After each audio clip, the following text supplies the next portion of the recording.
Oh, yeah. Yeah. Is that ours? Go! Oh, yeah. I tell you what, Barrett needs one of those sponsorships at Super Bowl Radio Row this year to go around and hawk liquor, and talk to all the radio guys and just like we could do the Jim Beam freaking highball thing. We should get him a sponsorship, and Barrett just walks around with like 4 packs of it. I picked one up yesterday, Eytan, at the liquor store. Did you try? How was it? I didn't try it yet. I got the ginger ale one. You had the seltzer one, right? Correct. Yeah, because they had both. I picked up the ginger ale. But I mean, we were just talking about it when Eytan interviewed Jerry Rice before the show started at this Super Bowl in Atlanta, Radio Row.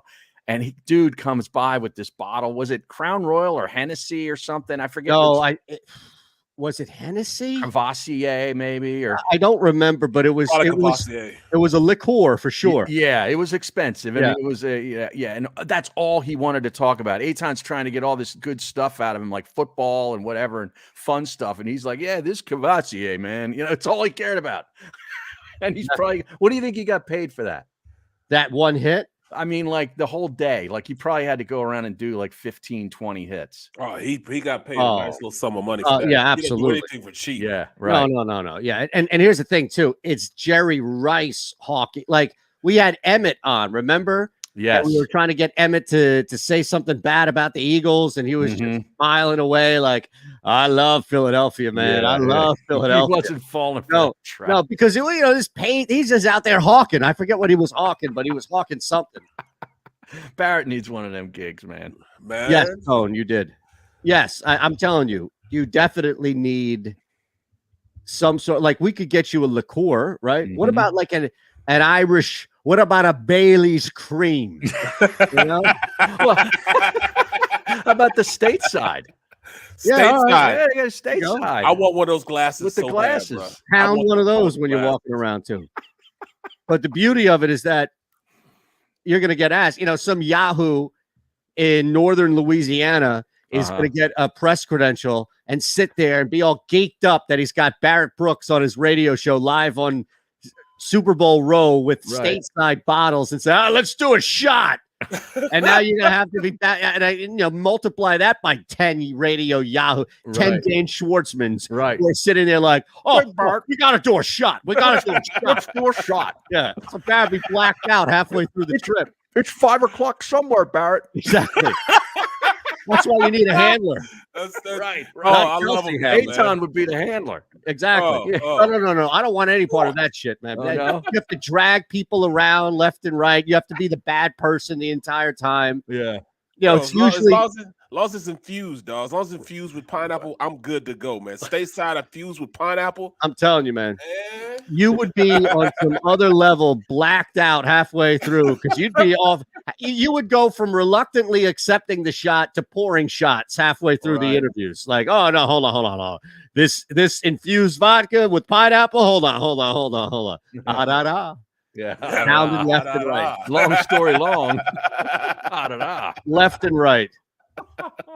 Yeah, Urban is a handler. No, you definitely don't want to be a handler, man. That's why if you've ever seen any PR people on Super Bowl Row and stuff, it doesn't matter if they're male, female, what have you. They're all like super attractive, super easy to talk with. Right. Oh yeah, no problem. No. Because they are the bad people when you go over, and they need to be like, come on, we have to go. And there's always like this, okay. You always feel bad about it. Right. It's all her, man. I want to stay, man. But I'd stay with man. you guys all afternoon, man. Right. You love those guys that say that stuff? Yeah. They're so full of shit. So full of it, bro. Was there ever anybody that, I'm trying to think of this here. Was there ever anybody that you had to kick out? Anybody that overstayed their welcome. Remember Wayne Allen Root? Remember him at the Super Bowl in Atlanta? He came by our station a couple of times. Like he sat with Gil, he sat with you, me. Like he wouldn't leave us alone. He came back 2 days in a row. Who is it? Wayne Allen Root. Wayne Allen Root, the handicapper guy. Yeah. He's the one that 2 for the Money was made it after. Exactly. I remember Wayne Root. Yeah. Wayne Allen Root. Right. War. He'd call himself WAR, Wayne Allen Root. That's right. That was down in Atlanta. In Atlanta, man. He was like our best friend. That's right. He kept coming. He came back and just popped in and told us the story. Right. Mark Summers was a highlight there for me, but maybe that's just me. I don't know. Mark Summers? Yeah, from Double Dare. Remember him? Remember that? Yeah. He does all the Food Network stuff. Right. He's huge into, like, I'm surprised Barrett doesn't know him. I know Barrett probably watches all the shows that he's been doing. Mm-hmm. Remember that show, Restaurant Impossible? All these shows on Food Network. Yeah, Mark Summers is like the EP of all that. Talk about a pivot. I was just curious. You know, I've never had a current player hang around. I can tell you that. No. They can't wait to leave. Yeah.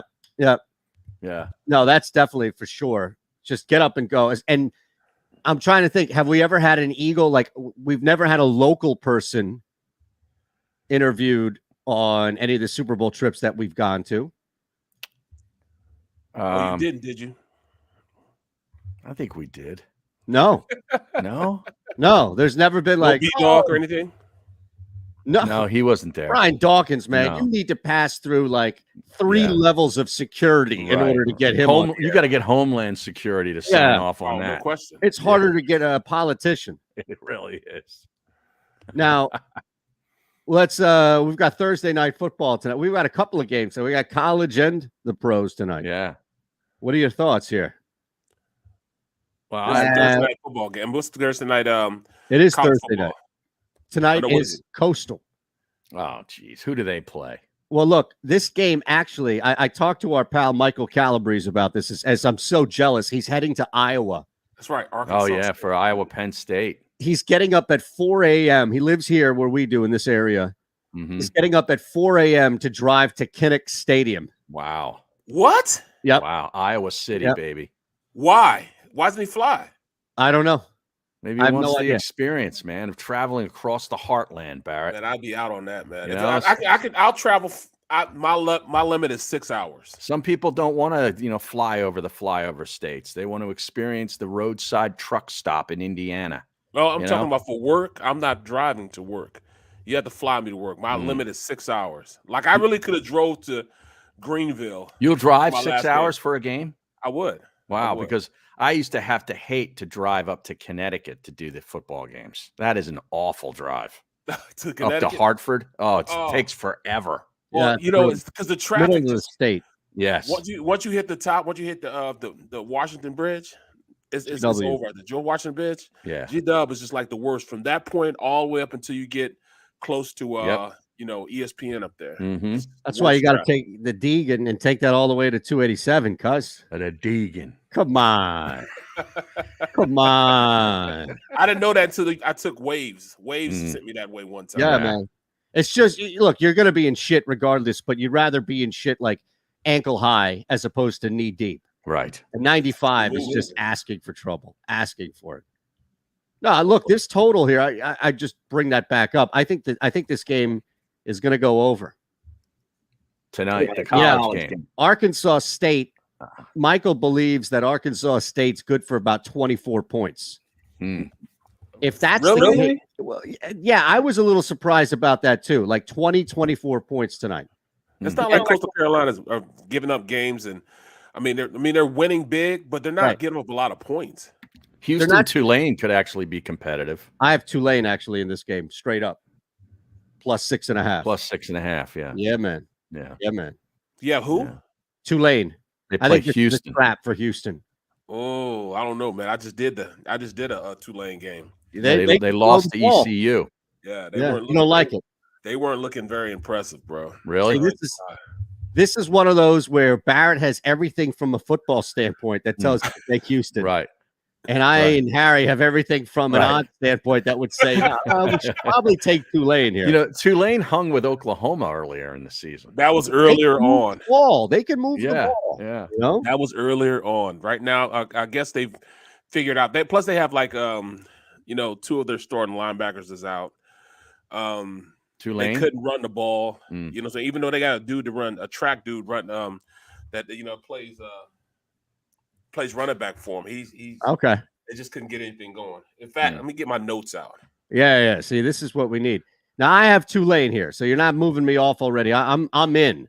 I'm Right. already in. You're and already I have, invested. Plus, but I have him at 6, and now it's Oh. moved to 6.5. Yeah, I saw that. So look, clearly I've lost some value there. I get it, but still, I'm fine with where it's moving at least. We'll put it like this: Nick Anderson is out, and he's their the best linebacker captain, and you know he's a baller because he's a linebacker, but he's number 1. He's number 1, so he's out, and just looking at I mean I like their quarterback Michael Pratt. But he didn't do anything the first half. He didn't do anything to the second half. And they were kind of playing – ECU was kind of playing like a little prevent defense, so that's why they were able to score a little more. But let me ask you this. How good do you think Houston really is? Come on. They're right. Well, yeah, you're right. You're right. I don't know, though. Tulane is 1-4. Like they're you're right, Barrett. They're not good, but they're playing a tough schedule. Yeah, they are. Yes, they are. But in order to, be the best, you got to play the best.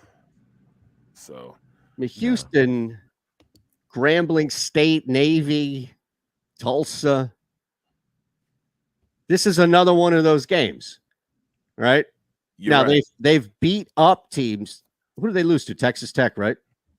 Open up the season. Houston? Yeah. Yeah, they lost to Texas Tech, and that's it. Yeah. Just something to think about here. Now, nothing new has happened on our end as of yet. Nothing new on Lane Johnson. Well, that's the big thing, right? Right. Are you sure you haven't heard anything? No, I haven't heard anything. Nothing happening. He's supposed to be back in the area. Yeah, but it's not looking like he's going to play. Was the last thing that I saw. Yes, I think that it's now. I would ask you that, Barrett. The likelihood now, if he hasn't practiced yesterday, if he doesn't practice, he didn't practice yesterday. I don't think he's going to practice today. Let's assume the likelihood of him not playing, because those are the install days. Right. Wednesday and Thursday are the install days. Fridays is just they do like maybe a red zone period. They'll do because they when they put in the gist of everything in, that's when you rep those plays. But Friday's like a special teams day. They rep that real hard, and then they rep red zone. They'll rep goal line, not really goal line, but they'll walk through goal line. They'll do stuff like that. Just system stuff that you have to at least look at, gadget plays and stuff. Well, so I don't know if he. Let's look at this. As easy as it was to rip him out of the lineup for obvious reasons that he couldn't play. Can he just show up Sunday morning and play? I mean, I would think that would be, of all people on this team, that would or might be the easiest guy to say, look, do whatever you need to do for 6.5 days. Just show up on Sunday and suit up and we're good. Right. Yeah, and he could do that. Yeah. I've seen players, like even guys like the bodyguard, JP would do walkthroughs all week and just play on Sunday. You can do that. He's a guy that he could definitely do that. He could definitely do that. I tell you, they better be ready though. This team's got some edge rushers, man. Oh, no question. Burns and Reddick, they get after it. Yeah. And Reddick he's had like 2 games with 3 sacks in him, or 2 sacks and 2.5 sacks. Temple's finest. He had one game last year against the Giants. I think he had 4 or 5 in one game. Yeah. At least 5, right? And I saw something that obviously Hubbard is going to play, but McCaffrey, as far as McCaffrey, Rule said he's hopeful that McCaffrey could play. Now I doubt it. Yes. I doubt it. There's no way. Yes. There's no way. He hasn't practiced all week. Yeah, I doubt it. That's another position. That's another position. He doesn't need to practice. But there's no need to rush him back, though, with that kind of an injury and risk. Not against the Eagles. Yeah, that's what I'm saying. I think Chuba Hubbard should be able to run the football halfway decent against the Eagles. That's a safe assumption. Yeah. Right. So that's almost a given. Why would you rush him back for that? Yeah. Now, the Panthers made a move yesterday just after we went off the air. Yeah, how crazy is it? I texted you guys as soon as I heard it, man. I couldn't believe it. I thought he was released. Well, yeah, and apparently he would have been released, Eytan, if it would have gotten to 4 o'clock in the afternoon. But they had this window, I guess, where they They were intending on releasing him, but they were open for business. And Carolina only had to give up a 6th-round pick in a future draft. It's not even next year's draft. 24. It's like 2023, I believe. Well, they 24. are taking on his contract. It's 24. Yes. So that's nothing. I mean, come on, man. 6th-round pick for this guy. Now, he's not eligible to play, I believe, until week 7. But week 7. Week 6, or yes, after week 6. Yeah. But I was listening this morning to Sirius on real early, Solomon Wilcots at like 7 a.m. on my way to out on the turnpike. I forgot how miserable it is to be caught in rush hour traffic. But I'm sitting there and I'm listening, and they had one of the Packers beats on to talk about it. And apparently that was a big problem with the They were Packers. trying to get him. They were trying to get him, but New England was dumping the salary on them. They don't have any cap space to take the salary. Right. So I bring this up because I wonder how much that mitigates what Carolina has to give back by taking on his entire salary. Yeah. Does that make sense? It does make sense. And then the Barrett, you're looking like you don't agree. I don't like what I said. I don't quite understand, because I mean they have the cap room to infuse that. They're not giving anything. Carolina but a 6th round, but that's a 6th round pick. That's what I'm saying. They're taking all that salary, so they give back less. Yeah, what he's saying. That makes sense to me. Which is New England only, right? So if New England only was on the let's say New England bought half of that out for Carolina. Then New England may say, I want a 4th-round pick. Right. That's my only point. Right. Yes, and the Packers did get Jalen Smith. They got Jalen Smith because they only have to pay like a small port. They're going to sign him for a 1-year deal. Dallas eats the rest of it, like $7+ million is on Dallas. So that's a great deal for the Packers for 1 year. Well, they had to, because what's his name? Preston Smith. Mm-hmm. Preston Smith is out for the year. He had back surgery. Oh, okay. Yeah. So that's why they signed him up. Okay. Why couldn't we do it? We ain't going anywhere. Carolina and the Packers are obviously telling everybody that they believe they can go somewhere. The Eagles know they can't go anywhere. We stop with this. They don't value linebackers anyway, Barrett. You could have given them. They could have driven past. Dallas could have driven past the link and thrown Jalen Smith out into the NovaCare complex, and Howie Roseman would have told him to leave.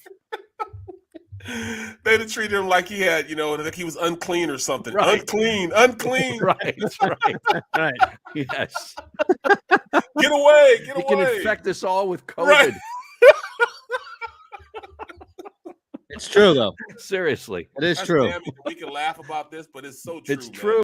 They just don't value that position, which is why we suck right now. We're right there, man. Right there. No, we're not. No, we're not. It's a long way. It's a long ways. Now, I'll say this. Now, we know Gilmore's not playing by any means, but has anybody's thoughts changed about this game? Like, how much more can we talk about this until we know who's hurt, right? Mm-hmm. Unless you want to go break down something we haven't broken down yet. Is there a matchup? I know you mentioned Christian McCaffrey. Yeah. Even if McCaffrey is playing, I can't imagine that he's playing at a full capacity or load, right? No, you're right about that. I doubt he plays. I don't think so. I'm interested to see who's going to cover DJ more.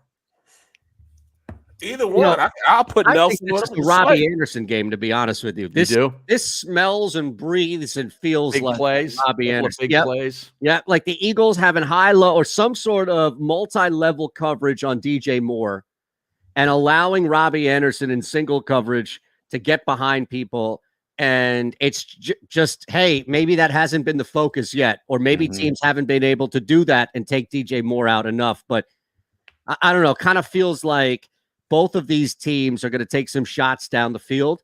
And I could see a broken play. I could see Robbie getting behind somebody. I don't know. It feels like 2 grabs, a $110, 1 touchdown day for Robbie Anderson. Okay. Well, but see, the only way I say they don't do that is because, the Panthers' offensive line isn't that good. And, with McLeod being back, I think you can put Harris back in the box a little bit, so you might be able to bracket Moore, because they're going to do the same thing that Hill did. They're going to put him in a slot and have him work out into the slot, and they're going to try to bracket him from there. That'll give you a little, a little extra against Moore, but it also leaves, Robbie Anderson one-on-one. That's what I'm saying, right? With either, Nelson or Slay. Yeah. But we just can't have him on Avonte Maddox. You got to no. Whoever with Devontae Maddox, you got to double whoever he's on. No, look, the fantasy ire is coming out right now. Is Tone saying that he dropped him already last week? What has he done this year? Muhammad asking if he should start him. Now, look, I'd ask Muhammad who else you have instead of him. And Tone, I don't think that you're going to be remorseful by any means. It's just back to Barrett's point about there being a lot of single coverage. And chances are that either through design or just circumstance, it is going to be Maddox or it is going to be somebody, Barrett, other than Nelson and Slay. And that's why even if it's 2 plays, those are 2 grabs that I'm talking about, where he can get behind somebody and go for a $110, a $112. And look, Matt Hatter, again, people on the stream, hit that thumbs up button. Make sure you're subscribed, of course, here to the JAKIB Media YouTube page. I get it, where you're like, dude, what the hell are you talking about, Robbie? From a fantasy, from a DFS, I'm not even from a player prop, although I'm interested. I wouldn't tell you to lay your money on him. I'm just talking about from a game standpoint, from a script standpoint. It feels like a burner like that, who is the second option. And to your point, if Darnold has some time, is the type of guy who can burn this defense, especially after they're going to be really soft and tender from giving up 8 yards a carry to Chuba Hubbard. He called him soft and tender. Like, a meat that hasn't just been sitting out marinating. Yeah. Tenderized. Exactly. Chuba's going to think he's back running against Kansas State. Right. Big back 12. Oklahoma State. I mean, beating up on my Wildcats, man. And they beat up on them 2 weeks ago, too. I'm still pissed. Give me your all-time Chubas. Go ahead. Oh, man. Yeah, Chewy, right? What is his nickname, Chewy? I'm not sure. Is it? Well, I don't know. I think it would be. That's probably one of them. Chewy is a very – now, if you look at that and say, give me your Mount Rushmore of Chewy's, I think Chewbacca is definitely on there. Oh, yeah. You have to go those Chewy oatmeals, those Chewy Quaker Oats. Oh, the little bars? Yeah, with the chocolate chips in them. Yeah. Is there a dog thing named Chewy? I think it's a website, right, where you can buy anything and everything on there, right? Chewy.com, I think. Chewy.com, right? There you go. So we just did it. That's it. Bang. And Chuba Hubbard. Yeah, right. Correct. Yeah. Hostess Chewy chocolate chip cookies. Oh, wait a second. Is it Hostess? Wait a second. What's the one that comes in the red bag? The red, Chips Ahoy. Chewy Chips. Okay, so Chewy Chips Ahoy are the best chewy chips because it's, extra fat and shortener in there to make them chewy and keep them chewy. Oh my God, those things, man.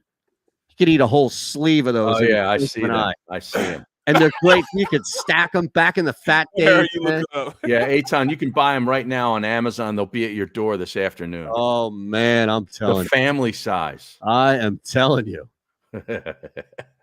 That family size is in the house here. Now, I can't do that anymore. My metabolism is negative, so I can't eat sleeves of chewy chocolate chip cookies, at least like I wanted to. But now, go ahead, because I needed to ask Barrett something. Okay.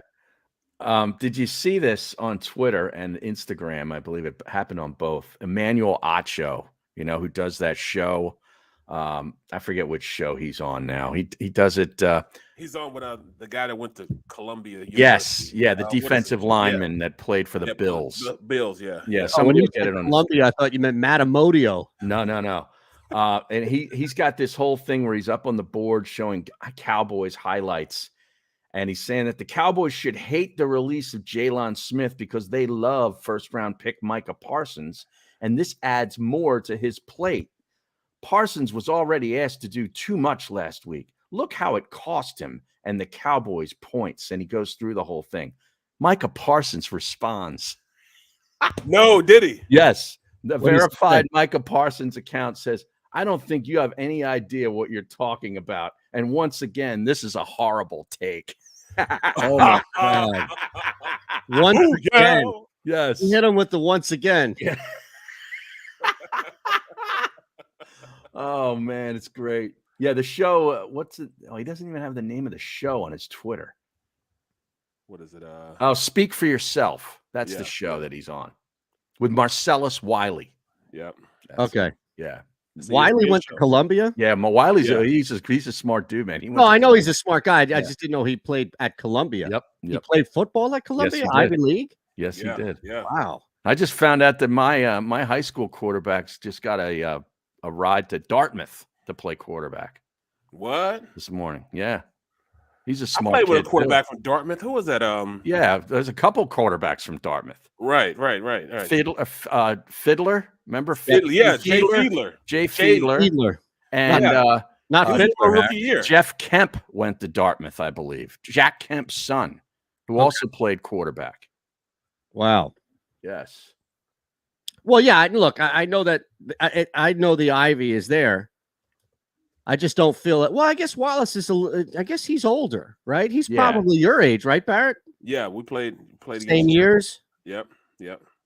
So yeah, I guess a couple of guys were like recently. Has there been anybody in the last 5 years that I'm missing that's come out of the Ivy that's played or something? Well, I mean Fitzpatrick. That's not 5 years. It's 10 No, years. That's what I mean. Like Fitzy was playing back when Barrett was playing. I'm sure. Right.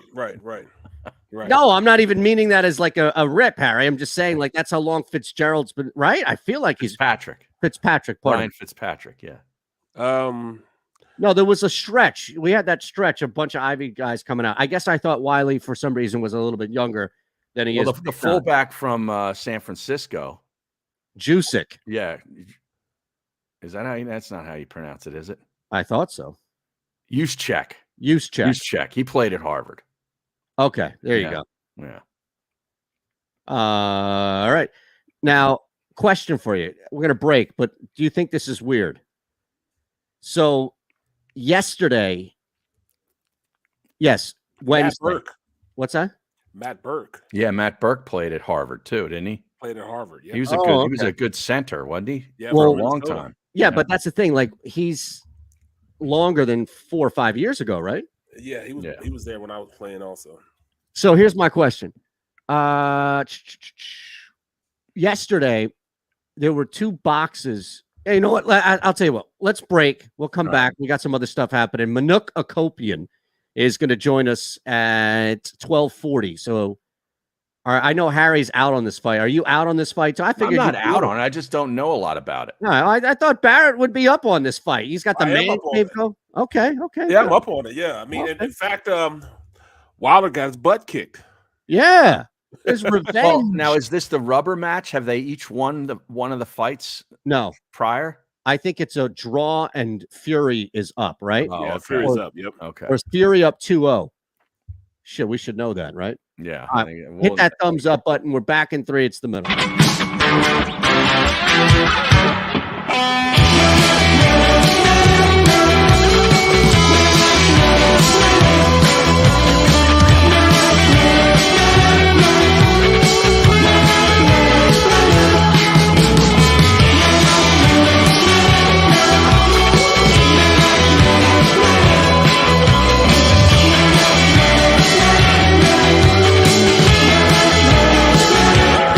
At Stateside Vodka, every new customer gets the world's best rocks glass, free. What's that? A rocks glass? You're telling me that bottle is cut in half? You could say that. Holy shit. And you're telling me I can get one of these glasses for free? That's right. 1 free rocks glass per customer with each first-time purchase of Stateside Vodka. So good, it just disappears.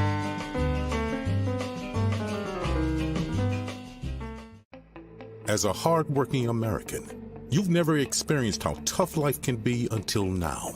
A catastrophic injury while working on the job.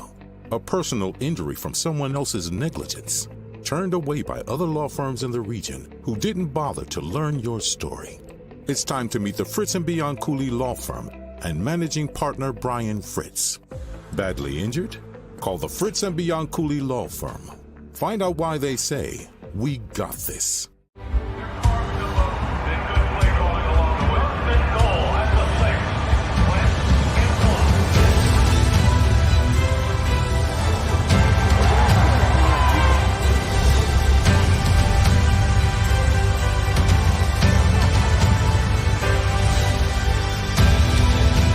field of life, First Trust Bank is there for you.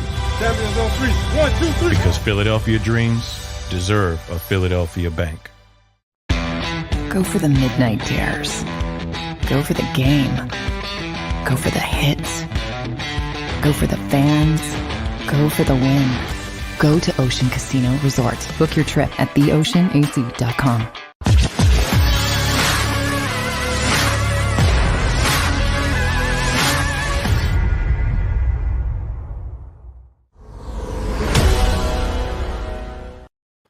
Yeah, man.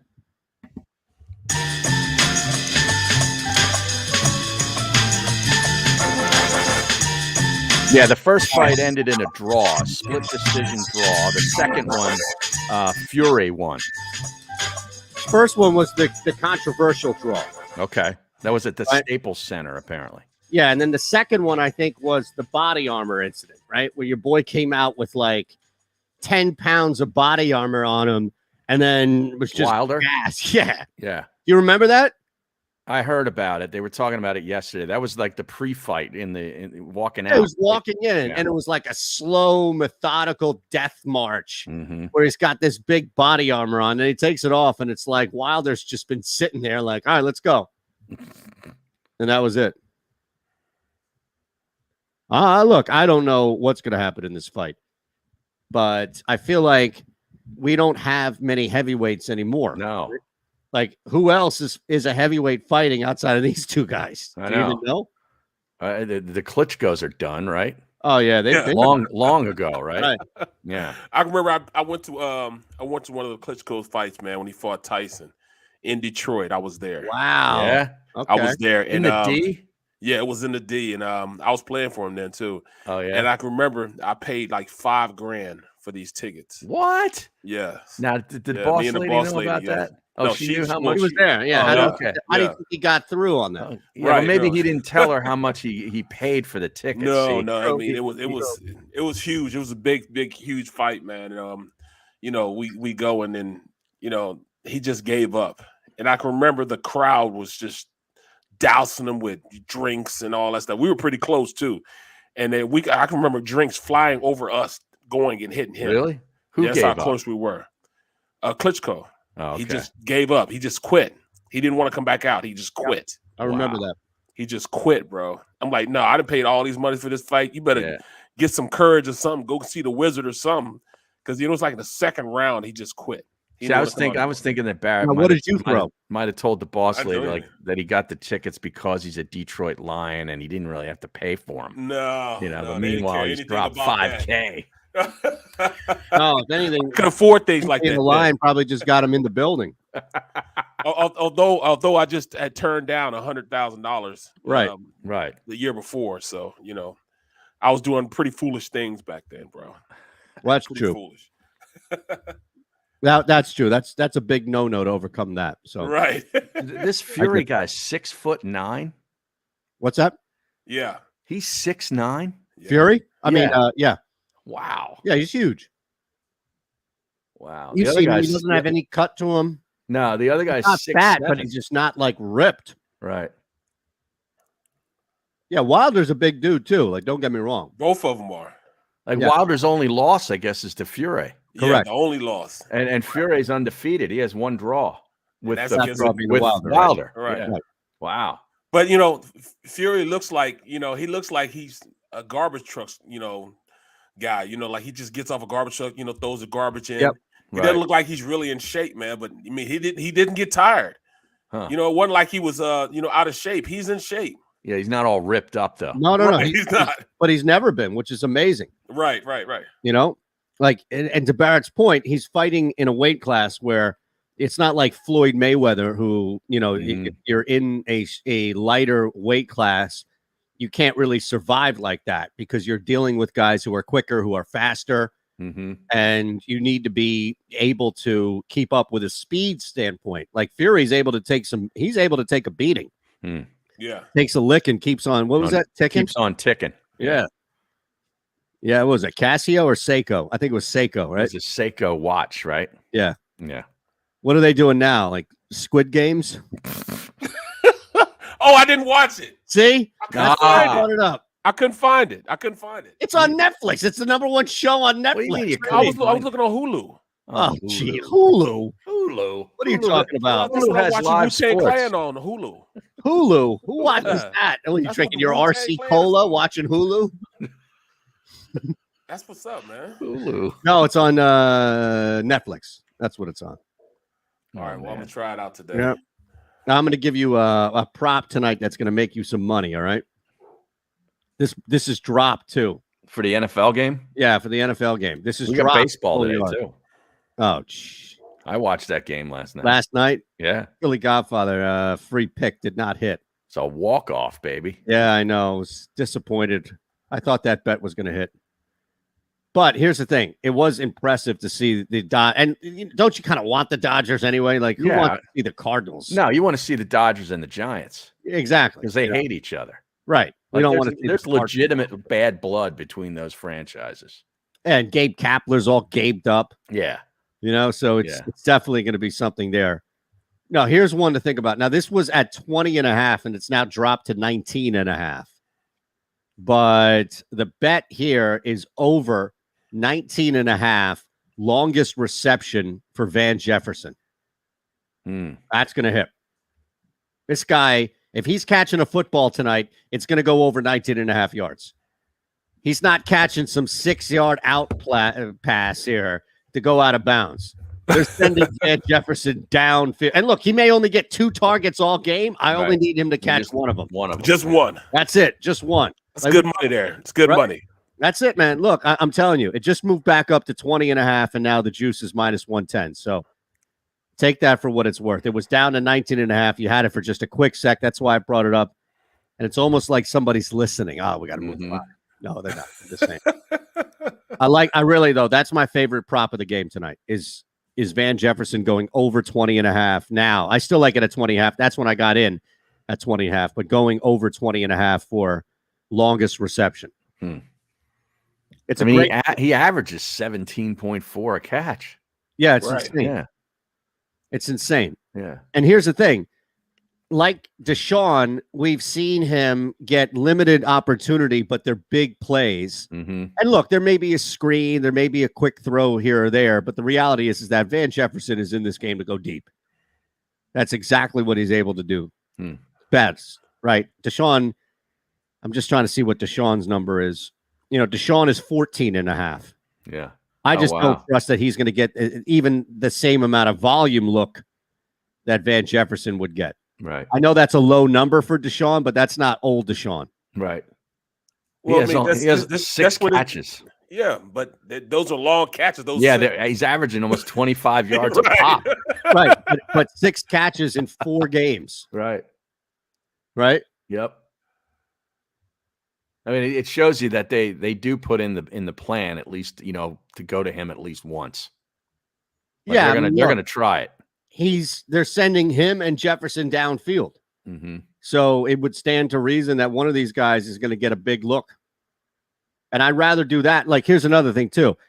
I'd rather do that than try and get, for example, Van Jefferson's total is 43.5. Now, to be fair, he could get that on one pop. grab. Yeah. But the likelihood of him getting, the likelihood of him getting the 21-yard, all I need is 21 yards as opposed to multiple catches. Like, what happens? Deshaun or Van can easily be a 1-catch guy. Now, do damage with that catch, but easily be a 1-catch guy. So why leave it up to circumstance? Deshaun, for example, his receiving yards. Well, look, his receiving yards, actually, this is interesting. His receiving yards is 19.5 total, yet his longest reception is 14.5. So that's a really narrow gap, right? He has a 67-yarder to his credit already this year. I'm just saying, like, normally maybe that receiving yardage is like 20. That's just low. I don't know. Do with what you want. That's all I'm saying. And Kupp has 30 catches in 4 games. He's the go-to guy. He's his tight end. That's what he is. Wow. I mean, He's on pace for over 120 catches. It's ridiculous. And he gets open, man. Yeah. He figures out a way to get open. You know, those guys, they understand, and he's fast. I mean, it's not like he's slow. He's fast. I remember when he was coming out. Yeah. You know, he was one of the top receivers when he came out this year. Where'd he go? Like Eastern Washington or something? Right. Like Yeah. that, right? Yeah. Small school. Yep. Wow. Yeah. Yep. Yeah. I like that Higbee guy too. He's hurt though, right? He's playing, but banged up. How banged up is he? Do we know? I don't know. Let me check some injuries. I know he lit us up last year.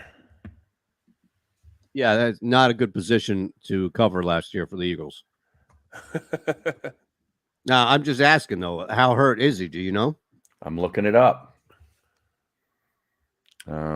Ankle injuries. Let's see, listed. Why are the Flyers trending? Any idea? What? Yep. Maybe Mertitas broke into Twitter headquarters. Yeah, that's weird. Yeah. Oh, Higbee was not listed, it says, on their final week 5 injury report. Okay. So that looks good for him to play then. Anytime TD for Higbee's 200. Is expected to play, it says. Yep. Was limited in practice Monday and Tuesday with an ankle. You guys, I mean, who do you have winning this game? Rams. I think the Rams bounce back. Yeah. Okay. So what does that mean? Seattle falls now? Well, I mean, out? Isn't there a running back out? What's his name? Carson. The running back Carson's out. Yeah. I mean, they're 2-2 right now, so they'd be 2-3 on the year, far from anything out in this division. But you just like the Rams to bounce back from being really embarrassed last week? Yes. Yeah. I mean, everything is on Russell Wilson for Seattle, man. It's the same thing every freaking year. They keep trying to retool the roster. It all comes down to him. Yeah. That's what it is. How good is that offensive line this week for him? Is They're it going to pretty be a good. problem? No, there's not going to be a problem. And they're finally getting they're getting Tyler Lockett really involved in the offense now. Yeah, he's really involved with the offense. Metcalf, though, I think had some tag next to him. Look, both of these guys are going to play. But yeah, we saw 2, I think, or 3 weeks of Lockett dominating. I think it was a little bit off last week, but that's where you have both of these guys. Yeah, look, you just don't think that their defense can hang with the Rams? No, yeah, well, I think that's the biggest. I don't think they have enough firepower to hang with the Rams. It says Carson's a game time decision. His neck, man. Yeah. I don't know. I don't think we see him out there, to be honest. They like the kid that they have behind him, right? Who's that? Why can't I remember his name? It's not Alex Collins. Yes. Thank you, Alex Collins. I was going to say it's not our buddy who's always hurt constantly. Remember him that they drafted, the running back? Yeah, he's gone now. Yeah. They got Alex Collins, Travis Homer, and DJ Dallas. How'd you like that name? DJ Dallas. DJ Dallas. Yeah, Rashad Penny is the guy you were thinking of. Thank you. I was looking this up right here. He's on injured reserve now. Yeah. DJ Dallas. Yeah, I like the Rams. Okay. Just curious. That's all. Just curious. I mean, feel free. I saw your piece, your column today, and you put in there the Tennessee Titans are the play. Yes. That's your play that you listed in there when you were doing stock up, stock down. Now, is that a requirement? Did Mullen call you and say, hey, it's time for a stock up, stock down column? No, I think what it was we were looking at what to do with like the first 4 weeks and just looking at the metrics on site. People were either like, it's hard with the Eagles. Stuff was just not sustaining. You know, Jalen Hurts or Nick Sirianni stuff would get a quick pop and then it would just die. And the stuff with Ben Simmons, we were thinking like, all right, you know, it's moving kind of quickly. Is there anything we can talk about from a different angle? So Matt suggested that we look at it like grading the first month. And then I thought, well, let's look at it like a true grading process. This is kind of where the teacher comes in the first trimester or, halfway through the first semester and says, you're failing, right? But you have an opportunity to do extra work, to show up, to do all this other stuff and improve your grade. So that's why I kind of looked at it like a stock up or stock down. And then I was looking at something, trying to research something on Fletcher Cox, and I Googled, and I see damn Jeff Kerr wrote this piece for CBS like a day and a half ago. So he's probably out there thinking like, what the hell, man? Oh, Shander's ripping my bit. You plagiarized him? Probably. Now, Kerr is a great dude, so I don't think that crossed his mind, but maybe if he's listening, I can plant that in his brain that I didn't. Well, I saw Jonathan Gannon is getting a lot of flack this week. And rightfully so. Yeah, rightfully so. Why wouldn't he be? I mean, he should. I mean, and he said, deservedly so. He said, it's not really his players. He says it's him. He need to put him in better positions. I'm like, what made you think of that when you had Hill lined up on a linebacker? Right. Is that what made you think that? Yeah. Or just, having, him and Hill and Devontae Maddox one-on-one in the slot with no help over the top? Is that where you saw you needed to change things up? Jeez, come on, man. What were you thinking? I think that's a pretty big return, like a cut and paste question that we're getting every week on this guy, right? Mm-hmm. But remember when before the season started, like he was already going to be the hot candidate for a head coaching position. So much promise. This up and coming young guy with a brilliant mind. Did anybody else even interview him him before him? Right. But they said that they wanted him before Nick Sirianni. They rather him be the head coach instead of Sirianni. Yeah. They just did that with the last scenario here. They brought in Jim Schwartz before they brought in Doug Peterson. Right. That's why they said that. Yeah. And now and everybody's from the same team. Like, how transparent do they think they aren't at this point, right? Yeah. Like, and I'm not knocking Gannon in the sense. I'm just asking, like, was this one of those, for example, when I used to work at IP, this was back when it was 610, before they even flipped, there would always be CBS Sports Radio would always have these openings. And they were EOE, equal opportunity employment openings, where you had to satisfy that and post a job just so that you couldn't be hit with harassment or whatever it would be. But meanwhile, they already had a job filled. Yeah, they have the job, or the job doesn't exist, or Harry, the job doesn't exist. Oh, okay. I would walk into Andy Bloom's office and say, "Yes, I'd like to apply for the part-time host." Oh, no, that's just an EOE. We need to put that out there so people don't sue us. Oh my so God. It's basically like something out there. And then you're right, in order to say, like, yes, we did interview 6 other candidates. And look, we had the posting out there. Was anybody else interviewing Jonathan Gannon? Or was this just one of those like, hey, we really like what Indianapolis did last year. Let's just take everybody from them. Right. Yeah, I don't know. Either that or maybe it was Gannon's agent making it seem like, he was going to get snatched up as a head coach. Right. Because they, obviously they do that kind of thing. But Les Bowen blasted him. Uh-oh. What? Yeah. Let's hear it. You have the tweet? Yes, I do. He quote tweeted John Clark's tweet, which has a quote from Fletcher Cox on adjusting to the new defense. Cox is saying about sometimes he plays 3 techniques, sometimes he plays 4. It's hard to get settled in a game where you're playing many positions and doing so many things. So Fletcher Cox, in a not a super direct way, is complaining. And Bowen goes, if I'm the new D coordinator and my best player is a 6-time Pro Bowl defensive tackle, one of the first things I do when I'm hired is sit down with him and ask, quote, how would you like to be used? How are you most effective? End quote. And then I'd go from there. He wouldn't be adjusting to me. Wow. I love it. Is that really what's happening here? Like, Barrett, is that really what's happening with Fletcher Cox in that? And I'm sure it's a combination of both, but where would you shade more to? Is it Cox is being so grossly misused that nobody can fight out of that hole? Or is it, you're not in the best position, but you're also disappearing? Oh, I think it's more so Cox needs to play at a higher level. That's definitely the case. Whether you're double teamed or whatever, Hargrave is getting double teamed now also. Right. He's Well, if still making everybody's things getting happen. double teamed, then why aren't the other guys getting to the quarterback? That's my Right. question.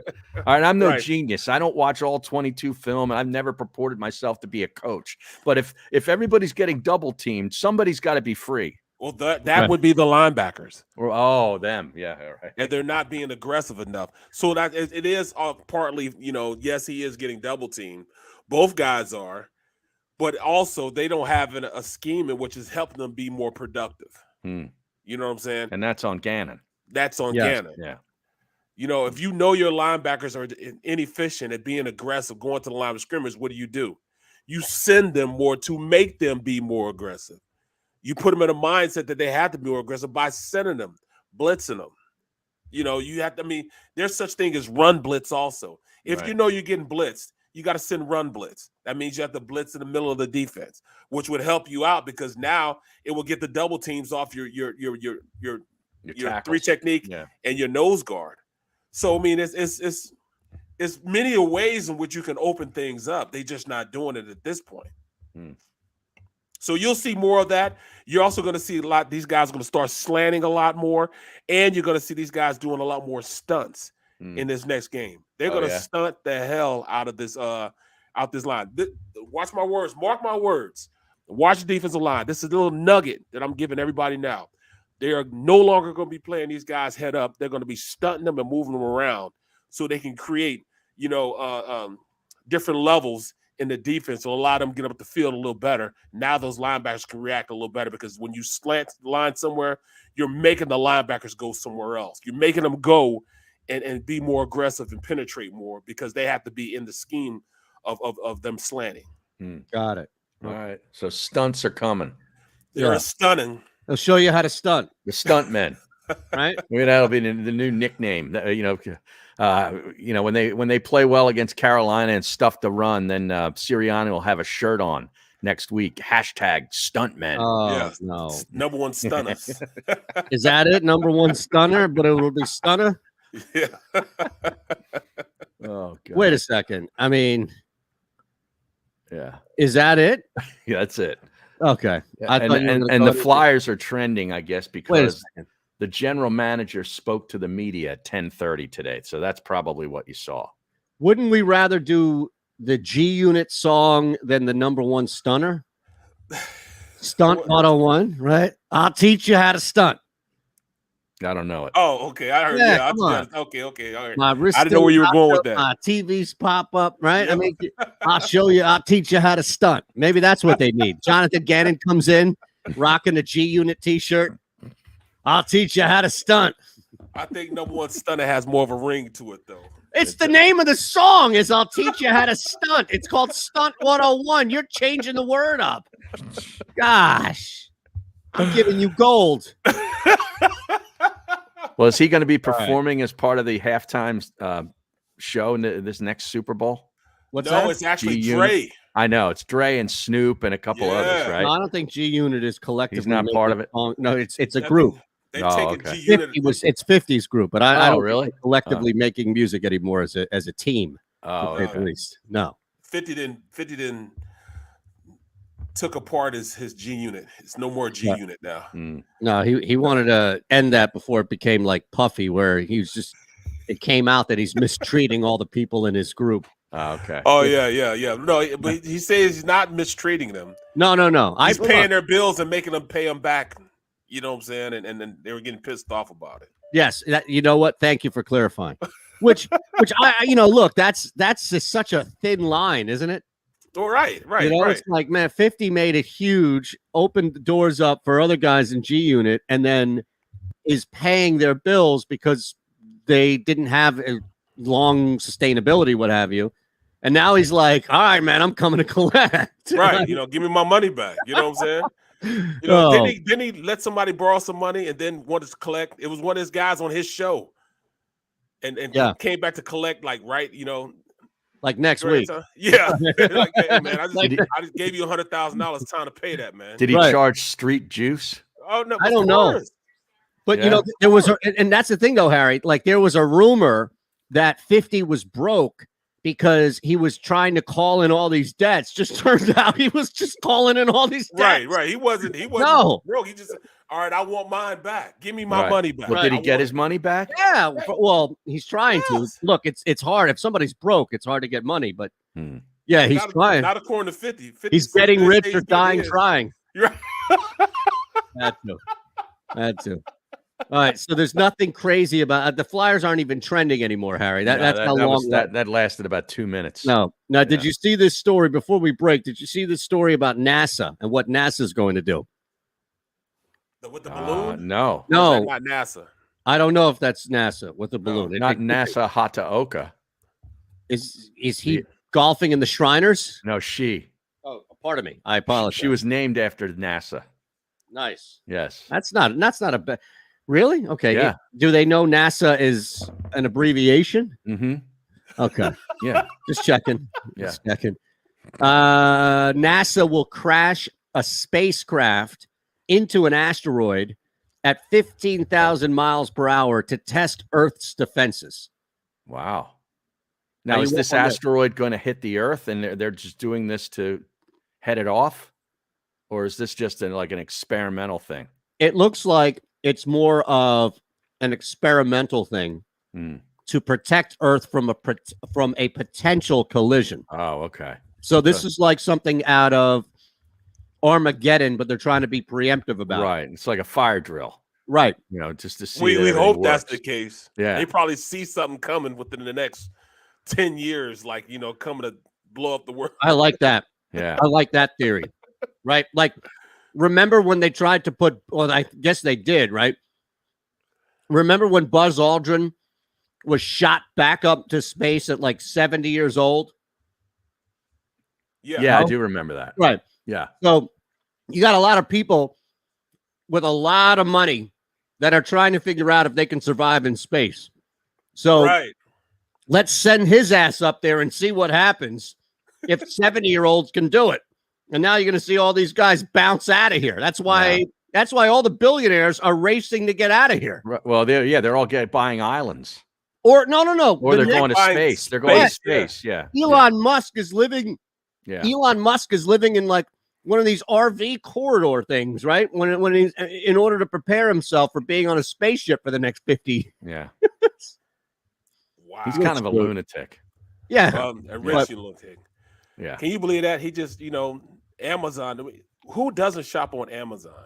And he was the innovator of that. That's crazy, man. Well, that's Bezos. No, that's Bezos did. What is Bezos? Amazon. Okay. Yeah. No, Elon is the Elon did the Tesla. Cars. The Tesla. But they're all trying to get to space. Zuckerberg. Yeah. Zuckerberg. I'd like to eject him into space. Look, just put them all in there. Yeah. Fine with me. There's no stupid haircut. There's no hierarchy for me. Put them all in there. There's a great Simpsons episode where Bart and Homer are caught in some spacecraft, and I guess it's being sent to the sun, not the moon, right? And in it is like the most annoying people in society that they've met. And, they take a shot at all these celebrities, of course. Good idea. I think like Fran Drescher is in there too, like, and finally they're heading to the sun and they're like, dude, we can't take it anymore. So they just eject and take their helmets off as opposed to just staying 5 more minutes on that ship. Was Ben Affleck on the ship? I'm going to find that for you. Yeah. All right, we'll be back in 3. But you know that. Hold on. We got to break. My finger is down on the button. So it's like a landmine. If I take my finger off this thing, it's going to blow up. You ready? We're back in 3.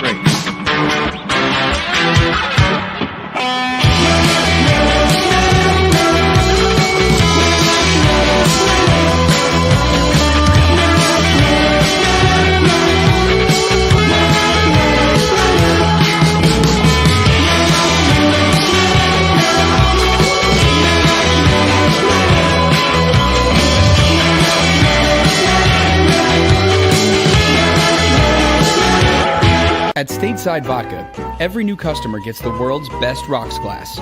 Free. What's that? A rocks glass? You're telling me that bottle is cut in half? You could say that. Holy shit. And you're telling me I can get one of these glasses for free? That's right. 1 free rocks glass per customer with each first-time purchase of Stateside Vodka. So good, it just disappears.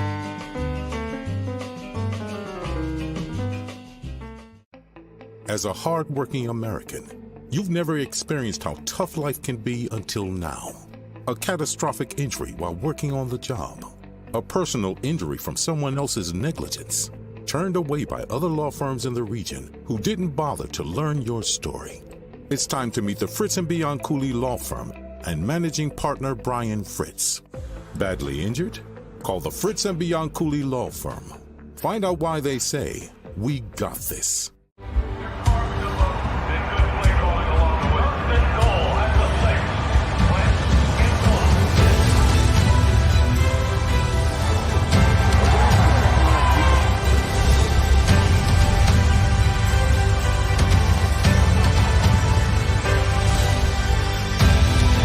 On the field of life, First Trust Bank is there for you. Champions on 3. 1, 2, 3. Because Philadelphia dreams deserve a Philadelphia bank. Go for the midnight dares. Go for the game. Go for the hits. Go for the fans. Go for the win. Go to Ocean Casino Resort. Book your trip at theoceanac.com.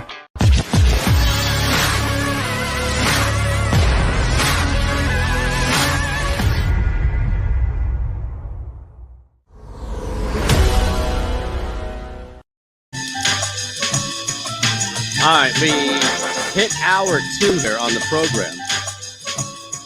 As I'm excited for tonight. I don't know. It sounds like it was pulling teeth to get Barrett and you guys to talk about this game, man. I don't know. No, you always get cranked up for these Thursday night games. It's going to be a good game. I know. I'm going to have you. 2 TVs going. I'm going to have Coastal on. I'm going to have. Right. I told you I went over this number, 73 points. I'm not watching Coastal. Are you kidding me? I went over 73. Yeah. You know why though? Is because all I really need from Arkansas State is like 17 points. Telling you, Coastal Carolina is going to roll through them. But so look, 56 to 17 gets you a push, right? 46-17. 56. 56, yes. Yeah. I think I can get 50. I think Coastal can hang 50. I think Coastal can hang 60 on Arkansas State. Here's the thing about Arkansas State. They absolutely suck on defense. They can't stop anybody on defense at all. I'm surprised Arkansas State hasn't popped through your radar at all this year, Barrett, on any of these games, like even from an ancillary standpoint. Bro, looking at, Do you realize how bad they are? I'm sorry, go ahead. Right. You're right. You're right. That's what I'm saying. At this point, man, I'm really trying, because I just sent my baritone out. I'm trying to get back into Eagles shape, man, right now. I'm trying to focus on that as opposed to everything else. What do you mean? My baritone as opposed to now. college. See, he doesn't have a college game this week. Right, so he's so dialed back out of college. Well, when's your next college game? I don't know. Probably later in the year because near bowl season, he said. Yeah, because don't come back to us when you're hosting a college game in 3 weeks. You already made that decision. No, if it's not, if it's not teams right now that are just being honest, competing for the playoffs, then I'm trying to get abreast of them, and I'm also doing my breakdowns on players that are going to be prospective NFL players. This weekend, I'm going to start with quarterbacks. Yeah. And then from quarterbacks, I'm going to go to running backs to wide receivers. How many guys will you put in each category? 10. Was it 10? Okay. 10. I'll just have a top 10. I don't get much lower than that. And where will this be available? NBC Sports Philly website? No, it'll actually be for me. And then they'll ask me when time comes, and it gets closer, right around the end of January, when the combine comes out. And I'm gonna tell them, I'm gonna give them my list. I said, look, this is the list I want. I want to go and see if I can go to the combine, if they'll send me to the combine. Oh yeah. Okay. So I haven't been in the combine for 5 years now. Now the combine, I think, is going to be in LA now, isn't it? They're going to start doing everything out there at some point. I don't know if this coming year is the year, but they at some should. Point, that's where the combine, that's where the draft. And they'll move the drafts around, but their whole headquarters is now in LA. Well, it should be, man. That's where NFL Network is. Yeah, right. It used to be NFL Films up here. That's just Right. a satellite now. Right. So I mean, where's it called? Cavalis or something like that? I forget what it's called. Out there in California. Calabasas? Let me see. I don't know. The What is combine. it? Calabasas? Not the Casbah. No. There's Rock the Casbah. No. Eventually they're gonna do the combine out there. I don't know if this coming year is the first year, but I'd like to go to the combine. It looked like a pretty cool event. Dude, it was a cool coaches event. are everywhere. Like there's a radio row for the combine. Right. Is there really? Yeah, there is. But I used to, go out there when I was working with NFL Films, and I would interview coaches. And the years before, they would try to get guys, just producers to go up there and try to interview coaches, and the coach would be like, no, that's all right.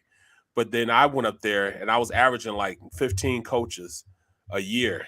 It's like that was like triple. They would only get like 2 coaches. I would get like 15 coaches. But it was unbelievable, man. Out there watching those guys run 40s, watching their dreams come true, watching some guys' dreams get crushed. You know what I mean? Talking to these coaches, and they're telling stories. And then afterwards, that night, every night afterwards, I'd go to a local bar, and there'd be coaches there, and I'd sit down and have dinner with the coaches and everything. Yeah. Man, it was great. Everybody's at St. Elmo's. Yeah. Yep, Yeah. St. Elmo's. Yep, That's the only one, right? People go to. That's the big one. Yeah. Now, Andil B on the stream. I hope I'm pronouncing that correctly. I think it's Andale, but Andale B. Okay. Yeah. Asked if any of us have the Eagles winning outright this weekend. No, I do not.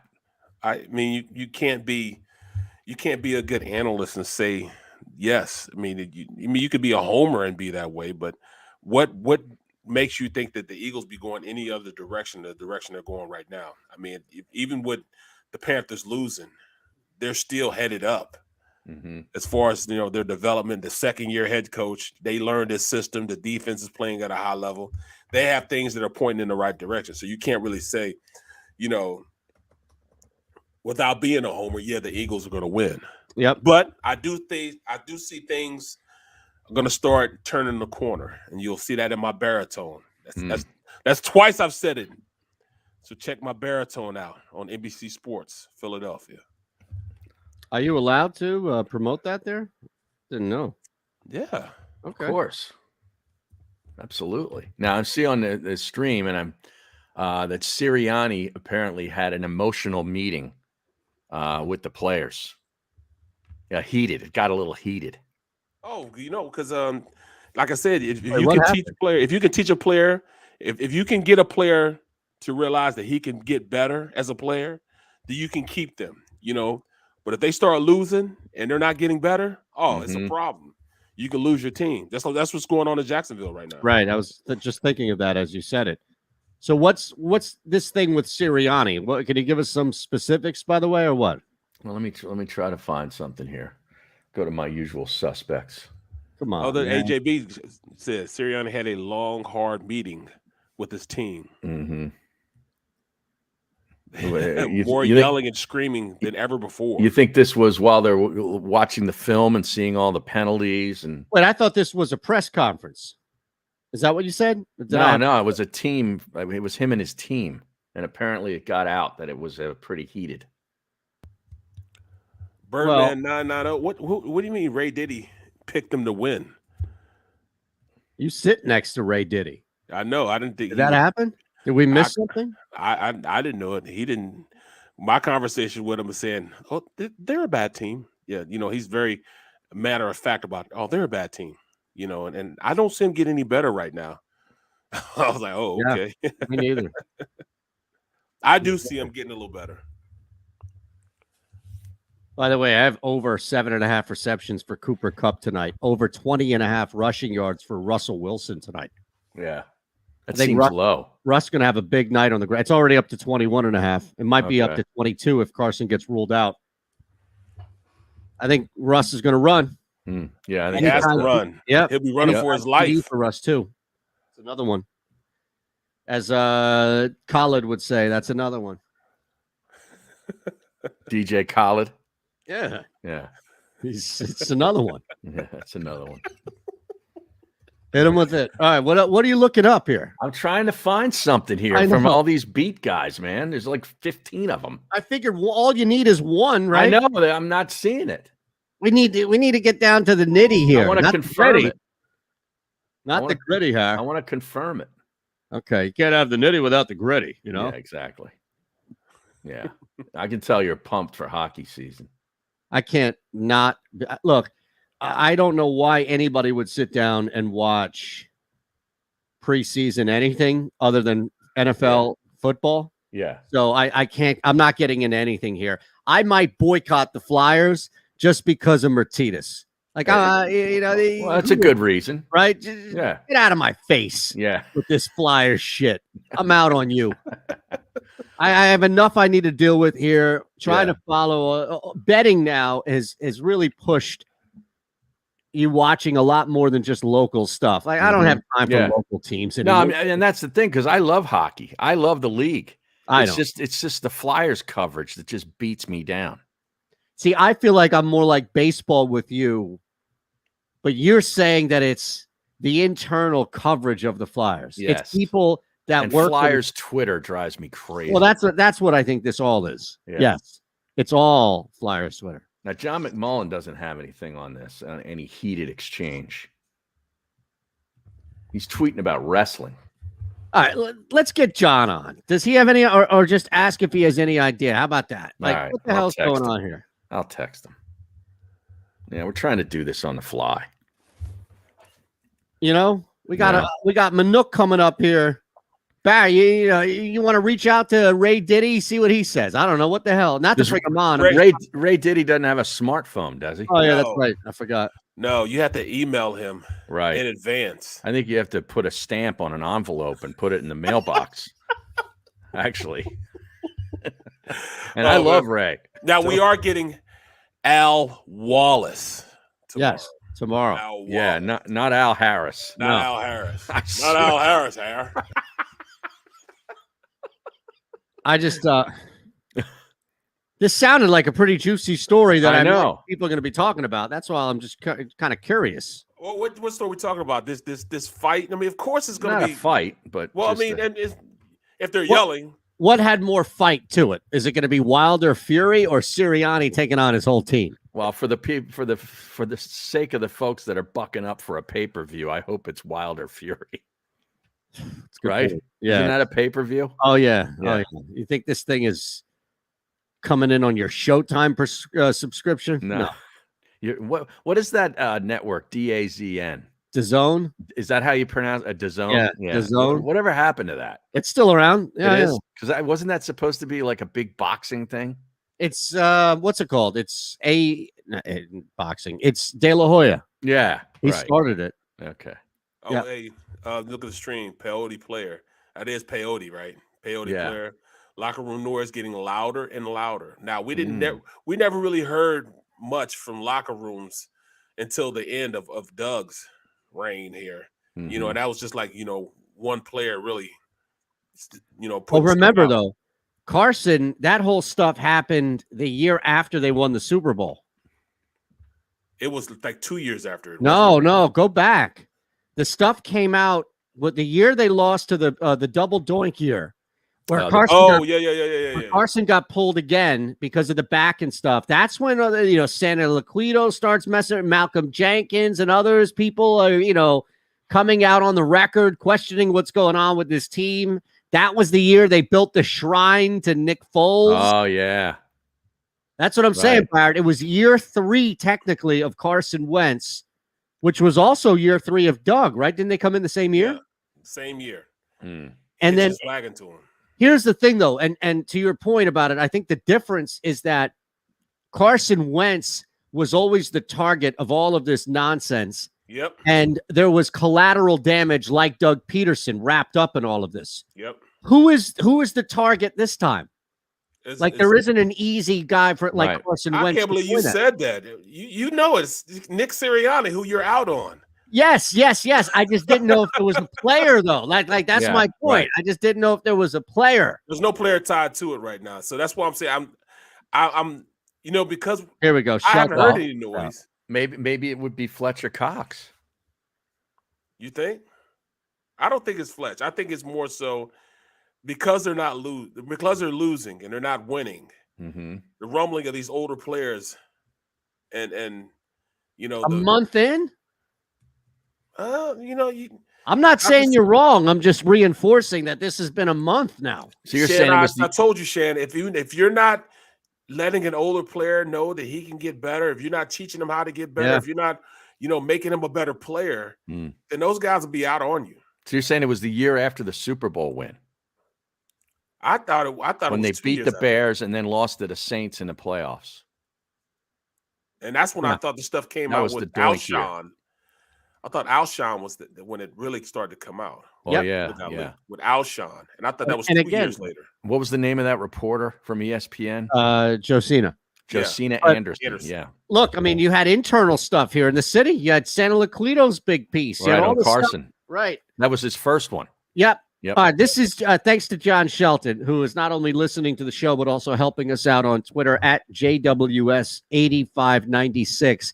This is the stand-up shot from 6ABC's Jeff Skversky. Now, I don't know what the legalities is of it to view it, so I'm just going to play the audio here, all right?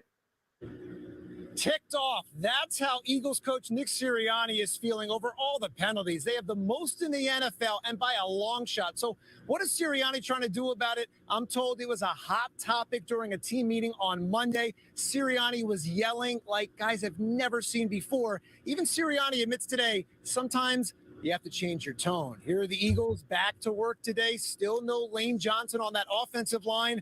The Pro Bowl tackle remains out with a personal issue. All right, I think that's all there is on Sirianni. Yeah, now McMullins just got back to me. He says nothing more than usual. And I said, we're talking about Skversky, and he goes, that was just a BS raise his voice quote on penalties. Way overblown. Look, you got to go to the source. Yeah. So even less to take away from Nick Sirianni doing anything. He's not doing anything, right? Well, I mean, you know, imagine it's all performative. Imagine you being a veteran in that locker room, and all of a sudden, after week 4, this guy just starts blowing his top. Right. I mean, you know, it's like, all right, bro. Like, I don't really haven't seen a whole lot out of you in these first 4 weeks that gives me a whole lot of confidence in you either. Like, oh, settle down now. Yeah, Nicky. exactly. Well, settle down now. So what happens though? Like, what would be? And I'll give him the complete total benefit of the doubt here. Mm-hmm. What exactly is the proper way for a first-year head coach to gain the attention of his team, who clearly is not focused enough to not lead the league in penalties? Which, again, like, I get a penalty or two, but how do you send a because I'm with you, right? You don't want some 34-year-old dude in the locker room looking like, come on, what is in this? Some dog mentality T-shirt with 3 highlighters in his visor, right? Or bringing Gritty in and being like, I told you. It's not even that. It's not even, you know, the antics of yelling and all that type of stuff. Players could care less about that. Okay, you're passionate. So what? I'm not trying to hear that. Not until you start taking away playing time or taking money out of players' pockets will you get the attention and the penalties will start going down. That's the only way it's going to do it. Andy Reid did it right away by making a lineman go and push a sled. Right. Here's the difference, though. And I ask this honestly, does Sirianni have the power to do that? And I'm not saying he's the head coach, yes. He's got the power, but does he have the gravitas? I don't know. Like, do you have the backing of the organization to go right in there and figuratively, of course, bitch smack Fletcher Cox and take snaps away from him and others? You know, that's what I'm saying. Like, Barrett, you're right. Yes, he's a head coach, meaning like normally, Sean Payton or Bill Bell, obvious candidates here, right, are going to be able to walk in and say, oh, really? Yeah. Oh, really? And then take away penalties. Well, they have gravitas. Right. Yeah, I don't know if I'm asking, I don't know if Sirianni, it's like a substitute teacher coming in and saying, oh, you have a 0 for the year, or you're suspended for a week. It's like, you can't do that. You're a sub. Get your ass back home and chill and wait for the next phone call. The mere fact that you said that and we don't think it's BS, and everybody's believing, that he may not have that, is a problem in itself. Thank you. Okay. It's a problem in itself. Because there wouldn't be any question in Belichick's locker room. Any question in Peyton's room. There wouldn't be any question in Ron Rivera's locker room. And right. Right. But does he have that juice? But you know what, does he have the juice? Barrett, look at the example Harry just gave, and Ron Rivera, who walked into a living organism of a shitstorm that nobody has been able to really fix, no matter who has been there consistently, at least. And it leads me to believe, and I'm not trying to credit Daniel Snyder for anything, but it leads me to believe that somebody in that organization said, look, we need to let Ron Rivera do Ron Rivera's thing, and that's going to bring us back to some level of respectability. I don't know if Nick Sirianni is afforded that luxury of being able to go to somebody and take away playing time or get into their pockets. Right. And look, Barrett and Harry, I'm not saying that he should or shouldn't be. Yeah. I'm just saying, like, isn't that more a representation of how problematic things are inside this organization? Well, the mere fact we're discussing this, it means it's a problem. There's something wrong with it. Yeah, there's something wrong with it. Yeah. Because if we're thinking it, there has to be a little something, of a conflict within the organization that we think that's happening. Yeah, because there's no question in New England. There's no question, even in with the Rams or Seattle. There's no question that coach can go in there and say and do whatever he wants. There's no question in Buffalo. Right. They don't have any question. They don't have to go and get second guessed by an organization. In their lives, the chain of command and the power is getting divvied up too much. So there's not enough power where it should be and too much power somewhere else. Look, the scary thing is this guy could either be Sean McVay or he could be Adam Gase. Right. And we don't know yet. Right. I don't know that there's going to be an in-between. I like Nick. I like what he was saying in the beginning. I like what Ganna was saying in the beginning. In the beginning. When they were winning practices instead of playing in games. Which I thought was BS from the beginning of, because you don't get better by winning practices instead of winning games. You know what I'm saying? That was all BS. You didn't win 7 games. No, you practiced 7 times. That's what you did. You lost 3 games, which is now equated to lost 6 games. Game type conditions can only be simulated through games. Period, point blank. You can't simulate those game type situations in practice. I don't care who you're practicing against. It doesn't work. Now, I will say this. They're at times they're very close. They just can't seal the deal. Yeah. But that's a sign of a bad team when you can't seal the deal. But you could rattle that off about 5 or 6 other teams around the league too. Like if this thing didn't happen, you know what I mean? Like they're close. That's what defines a team that's not good. Yeah. If my aunt had then she would be my uncle. Right. Absolutely. And a side of a bad team is that she still looks like your aunt at the end of the day. And she can't stop the run, and she can't stop making dumb penalties. Right. So, those are signs of a bad team. And like I said, me and what's his name? Daggone it. My co-host. Me and Seth. Seth go through it. We went through it in the last postseason game. I said it walks like a duck, quacks like a duck, then it's a duck. This team creates penalties like a bad team. They don't finish plays like a bad team. They get touchdowns called back like a bad team. Yep. So hence they're a bad team now. They are. Until they start tipping the tables, they have to be considered a bad team. So when other teams look at their records and they see the Eagles coming up, all right, we got to win here. And it hasn't been like that in years. Right. It hasn't been like that in years. Look, I'm not surprised that they're 1-3. I'm just surprised at how undisciplined they are. Right. That's the thing that's kind of eye-popping to me. I had them at 1-3 through these four games too, probably even worse than that following Carolina and Tampa. Maybe 2-6 or 1-7, depending on how 2-4 or whatever. Yeah. Now, Bill Covington on Billy Covington Jr., to be exact, on the stream, says the coaches you named are well-established coaches who have earned the right to yell at their players, but I'm sure in their first year as a head coach, they had the same problems. Well, let me refer to you to what just happened with the previous coach and explain to Billy and others that this is not about Nick Sirianni and whether Nick Sirianni has the right to yell at players. It's whether or not the organization that he works for will allow that. And the guy who just left won a Super Bowl and was still relegated to weekly meetings with the owner. All right, tell me what you did. What did you do today? And didn't have full autonomy on who he could bring in as assistant coaches. Told us, Harry, that guys were coming back, and then 2 days later they were fired from the organization. Yep. Yeah. So my point in all of this is nothing about Sirianni as a person, as a coach. This has nothing to do with Sirianni. It could be John Sirianni as the head coach. But the reality is that this may be something that's manifested into the playing field. We talked about pandering. People thought I was joking about the shirts, and then he calls the Philly special against the Niners, right? Yeah.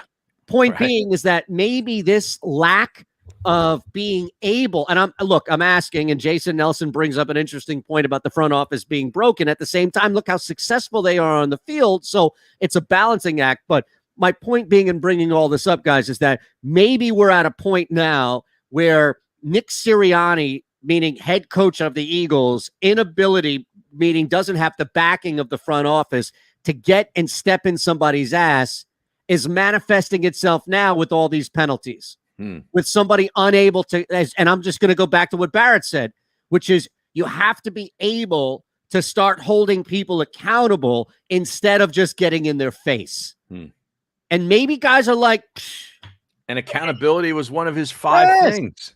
But if he can't hold people accountable, right? The tree.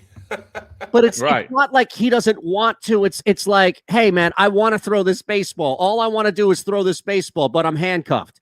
And my hands are handcuffed behind my back, and I can't get out of these handcuffs. But I have this baseball on my hand, and all I want to do is throw this baseball.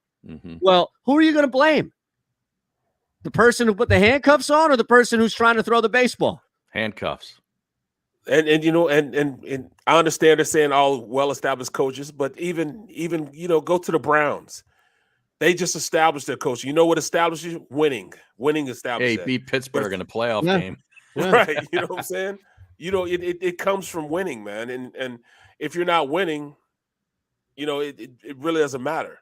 A player wants to know, can they get better? And if a player's not getting better, I don't care who or what are you trying to say to him. He's then not they're out trying to on hear that. That's right. They're not trying to hear that. No, they're not going to hear that. And the right, only way you can get a player to play right and keep from making mistakes is by finding their ass or not playing their ass. One of the two, or even both. It comes with discipline, and discipline only gets done when it's reinforced. Reinforced discipline means doing the tough things. Can Nick Sirianni, or does he have the autonomy to be able to do the tough things? We don't know. Who do we got coming up next now, Eytan? Manuk Akopian. All right. He's going to join us coming up, talk about this Wilder Fury fight. We'll be back in 3. We'll have some time to still talk about this game, I'm sure, all here on the middle. Hit that thumbs up button, and please make sure you're subscribed, of course, to the JAKIB Media YouTube page.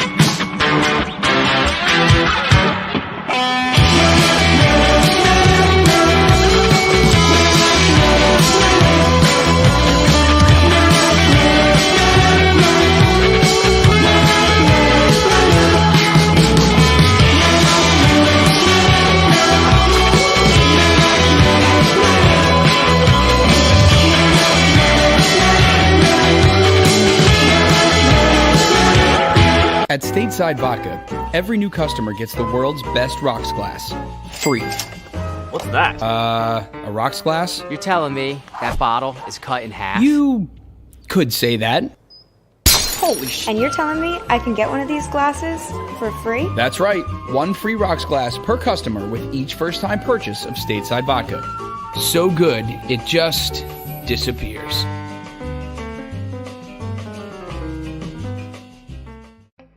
As a hard-working American, you've never experienced how tough life can be until now.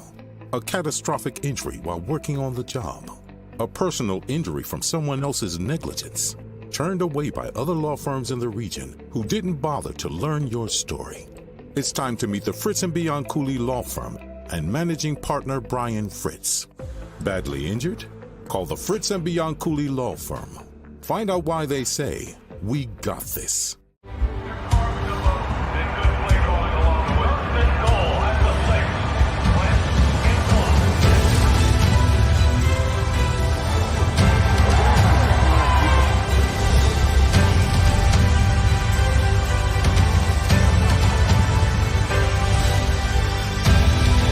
On the field of life, First Trust Bank is there for you. Champions on 3. 1, 2, 3. Because Philadelphia dreams deserve a Philadelphia bank. Go for the midnight dares. Go for the game. Go for the hits. Go for the fans. Go for the win. Go to Ocean Casino Resort. Book your trip at theoceanac.com.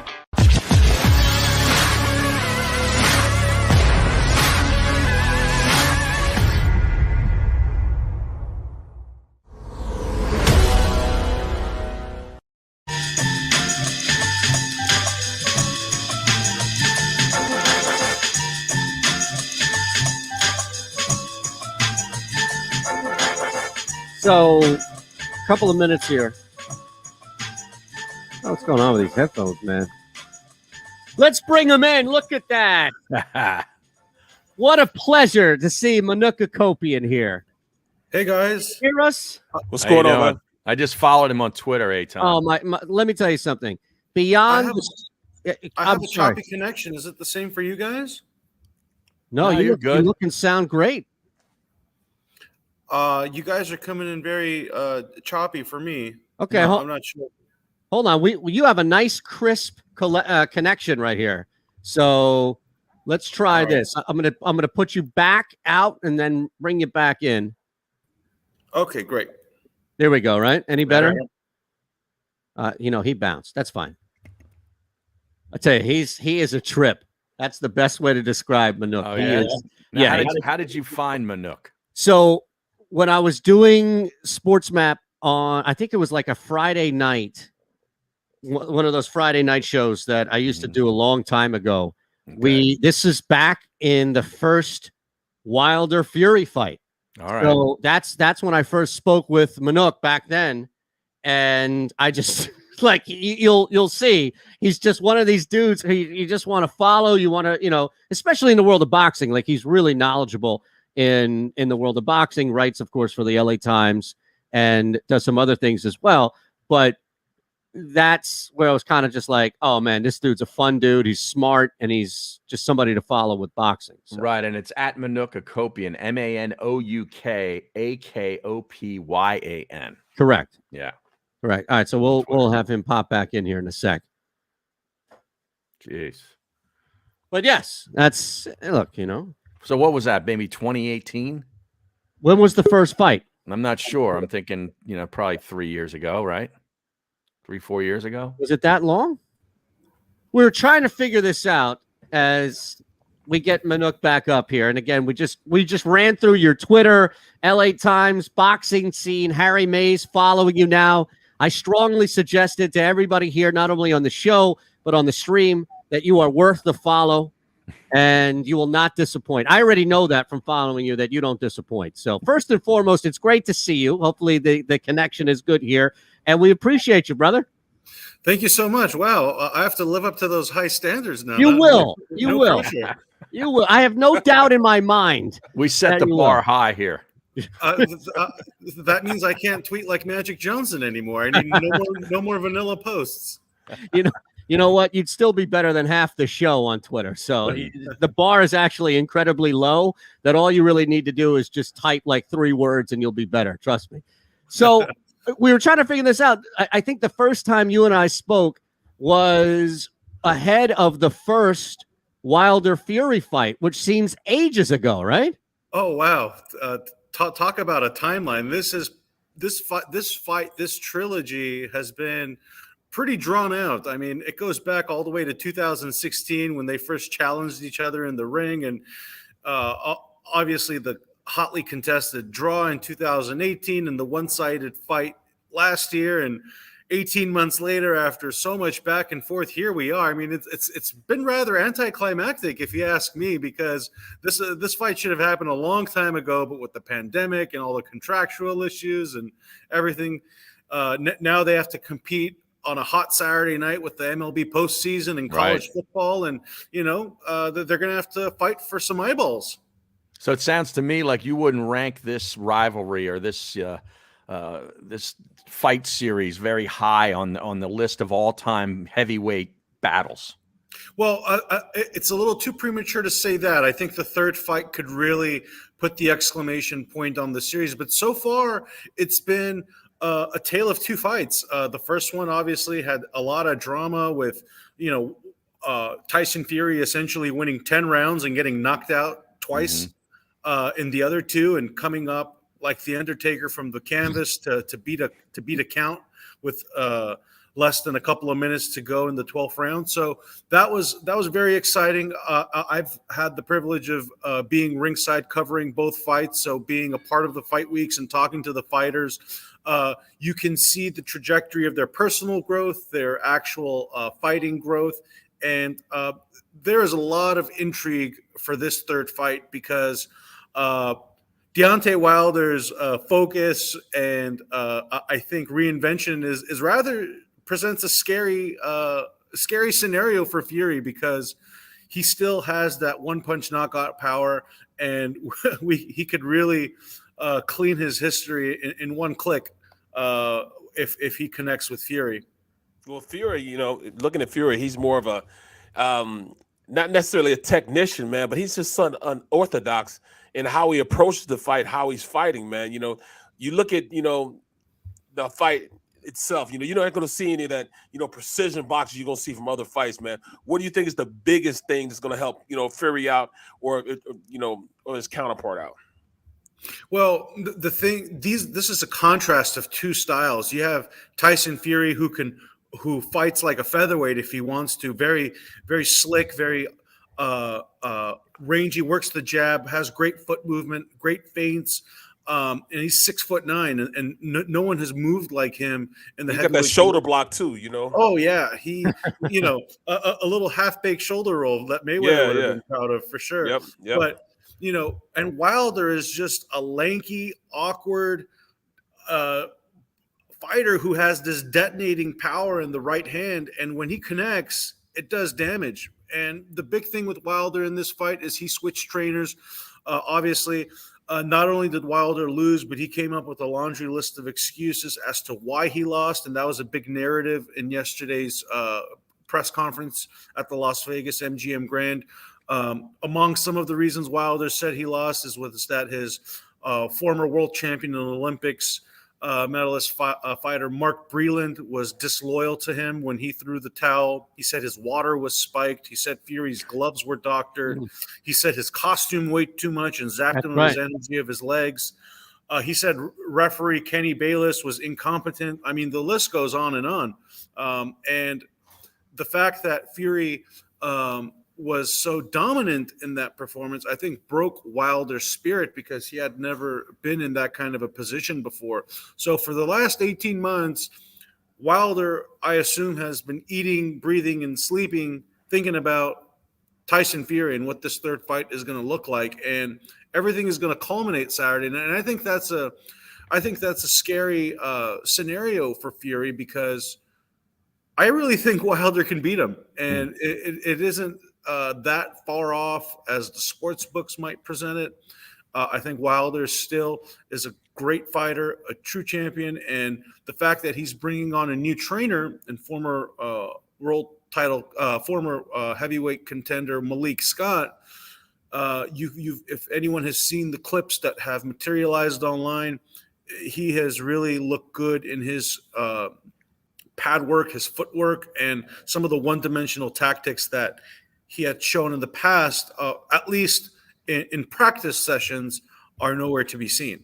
Wow. Now, go ahead. I'm sorry. I'm just saying, doctored gloves. What are they putting liniment on the gloves like Sonny Liston did back in the 60s against Ali? Yeah, it was, some of the claims were really laughable. And What was the most laughable of all of them? The body armor seemed like, and no pun intended here, Manuk, but it seemed like it had some weight to it because this dude was walking around in like medieval body armor that you see in like one of these Templar movies. Yeah, the 40. He said the costume was 40 pounds. What was quite ironic about that entire scenario is that before that fight, my pre-fight feature on Deontay Wilder in the Los Angeles Times was talking about his costumes and how prolific they were in his ring walk entrances, and then he ends up pointing to for that to be the reason why. But the most laughable claim for me was that his water was spiked by his own team.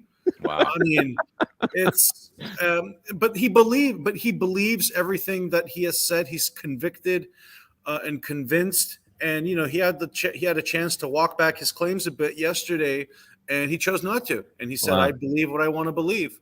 Wow. Hey, you bring up the books, and far be it for me to let any betting opportunity pass us here with you, especially because you've been following this specific fight for the previous two, and there is nobody better to mine not only insight, but a little betting insight. Now, as you referenced, Fury is the heavy favorite overall, but I always try and maneuver through like a method of victory. So I'm going to give you two, and you tell me what has the better chance of happening. And they're both pretty good returns here. So Wilder by KO, TKO, or disqualification is plus 275. Meanwhile, Fury by decision or technical decision is plus 290. So they're both different means, right? Or different ends, I guess, to the same fight, and similar returns on that. Wilder by KO, TKO, or DQ versus Fury by decision or technical decision.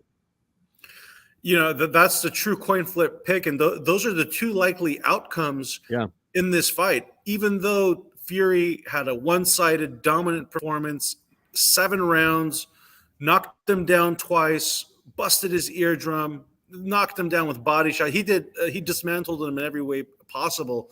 But I think this third fight is going to be a completely different script, and I think that script is going to end with the Wilder knockout. Because wow. I really think,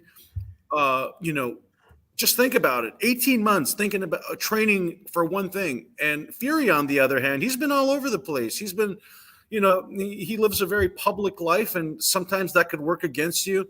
He got COVID twice. The last one, obviously, forcing a postponement of the fight. He's walking around all over Las Vegas in Versace robes. He's, like Barrett walking around Philly. Barrett, he walks around Voorhees in his Versace robes, and he's, he talks about drinking beer during, on his off time, and he tells me he's going to weigh 300 pounds on fight night when he weighed 273 in the second fight. And he says all these wild things. Some of them end up being true, but I think you would like a little bit more focus. And the fact that he was focused on this Anthony Joshua super fight for the longest time and not really thinking about Wilder. Wilder crept up on him again. They were not supposed to fight, and then Wilder had to get legal matters, a legal team involved, and win an arbitration case to have his have a right for a third fight. And Fury all along was thinking about Joshua and entertaining other offers, and now Wilder is back and could be that thorn in the side. So my ultimate prediction is a more focused, somewhat reinvented Wilder will learn from his previous mistakes and what he did wrong, and go back and dominate Tyson Fury with a knockout finish. I don't know, man, because he looked so good, man. You know what I mean? Like I said, man, even with, the shoulder shrugs, the way he was blocking shots. And he was precise and just, totally beating Wilder up, man. You really think that he's got his boxing skill well enough because you look at Wilder, he was just a, one hitter quitter type of guy, man. He just want to just dominate you with just, haymakers instead of just going in with the boxing precision that Fury had. So here's the thing, Barrett. Fury executed an exquisite game plan in that third fight. He was the bigger man, the taller man, and he pressed Wilder. He brought the fight to him. He walked him down. He brought the fight. And I feel like Wilder, he needs to pivot. He needs to change his strategy.